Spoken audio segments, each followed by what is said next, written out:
જય શ્રી કૃષ્ણ. ગીતા જયંતિ સનાતન હિન્દુ ધર્મના મોટા ગ્રંથનો જન્મદિવસ છે.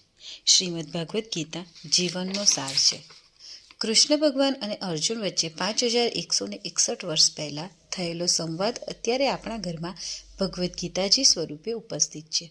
ગીતાજી એવી પરિસ્થિતિમાં કહેવાઈ હતી કે જ્યાં થોડા સમયમાં લાશના ઢગલા થવાના હતા, લોહીની નદીઓ વહી જવાની હતી.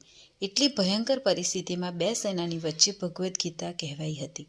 ભગવદ્ ગીતાના પહેલા અધ્યાયના પહેલા શ્લોકનો પહેલો શબ્દ એટલે ધર્મ અને ભગવદ્ ગીતાના છેલ્લા અધ્યાયના છેલ્લા શ્લોકનો છેલ્લો શબ્દ એટલે મમ. બંનેને ભેગા કરવામાં આવે તો બંને ધર્મ મમ એટલે ધર્મ જ મારો મત છે એવું શ્રી કૃષ્ણ ભગવાન કહેવા માંગે છે. સતી તોરલે જેસલ જાડેજાને એના એક ભજનમાં આખી ગીતાજીનો સાર કહેલો છે. પાપ તારું પ્રકાશ જાડેજા, ધર્મ તારો સંભાળ. એનો મતલબ એ થાય છે કે તારા પાપનો સ્વીકાર કર અને પશ્ચાતાપ કર, તો તારી ભવસાગરની નાવ ક્યારેય ડૂબવા નહીં દઉં.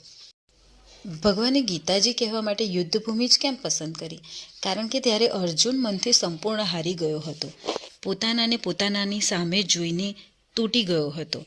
એનો મતલબ મનુષ્ય જ્યારે પોતાનાથી હારી જાય છે ત્યારે ગીતાજીના શબ્દો એને સમજાય છે અને પોતાનું જીવન પણ સમજાય છે. મહર્ષિ વેદવ્યાસજીએ લખેલી આ ગીતામાં 18 અધ્યાય અને 700 શ્લોક છે. તેમાંથી 574 શ્લોક શ્રી કૃષ્ણ ભગવાને કહેલા છે. 84 શ્લોક અર્જુને કહ્યા છે. 41 સંજયે, 1 ધૃતરાષ્ટ્રે.